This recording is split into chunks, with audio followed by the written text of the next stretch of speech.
Let's head over to Smith Mountain Lake now, where a certain channel marker has seen 2 boat crashes in the last few months. As we reported on July 5th, a boat ran off onto land on the 4th at around 11:15 p.m. at channel marker B28. Some believe this channel marker is causing problems for boaters. New at 6, WSLS-10 investigates this issue at B28 as photographer Grant Hansen and I take a special look after dark. Captains Rick and Nancy Ellett have been operating sea tow at Smith Mountain Lake for 5 years. Think of it as AAA for boaters. People break down, they need to be towed, they need a jump start, they need a fuel drop.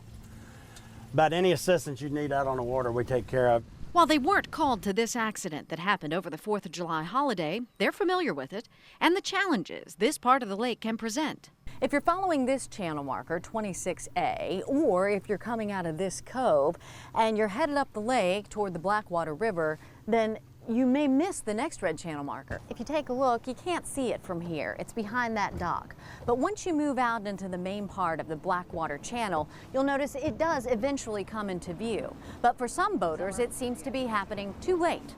APCO manages the shoreline of Smith Mountain Lake, and facts from the company show this is the second boat in a matter of weeks to hit land here.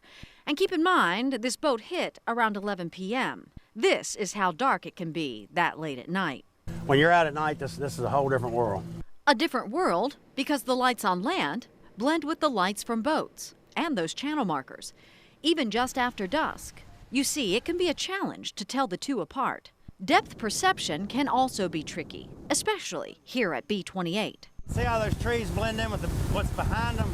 You don't even realize that's a point there. Rick says boat owners should do their homework, but it's still a dangerous situation. Get maps, lake maps or charts, and study the charts so you'll know where you are. Because it's a big lake. I mean, 500 miles. There's 20,000 acres. Yeah. Yeah, it's big. Since boating becomes more challenging when the sun goes down, Rick has several tools he relies on when he heads out. So you guys have GPS, radar, and of course your navigational skills. And VHF radios. But not everyone has those advantages, meaning these channel markers are important. APCO points out the 2 recent accidents here are the only 2 on record over the last 16 years. So is this a passing storm of bad boating? Or is change needed at marker B28? Now, I should point out that the boat accident we showed you, the person driving the boat was charged with reckless operation of a boat.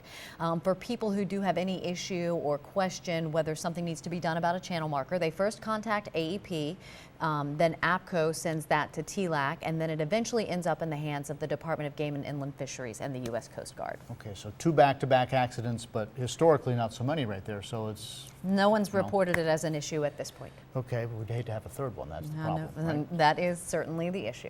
This week, photographer Grant Hansen and I took an in-depth look at the issues near channel marker B28 on Smith Mountain Lake at night after 2 crashes in the last few months.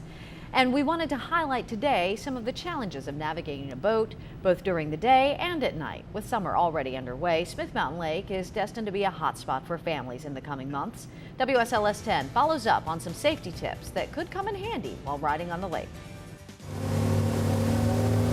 Whether you live here or vacation here, Smith Mountain Lake is a popular place for boating and jet skis.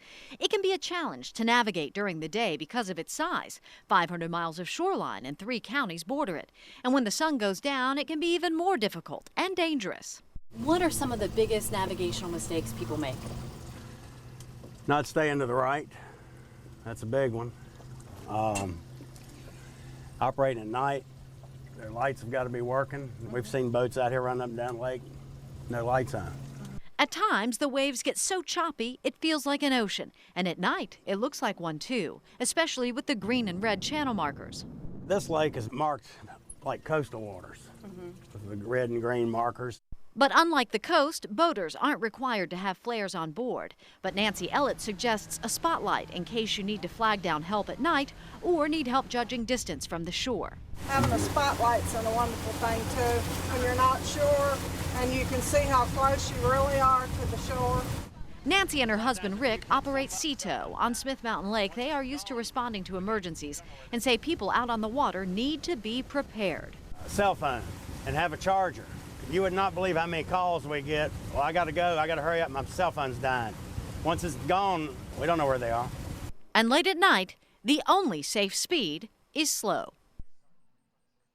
That's for sure.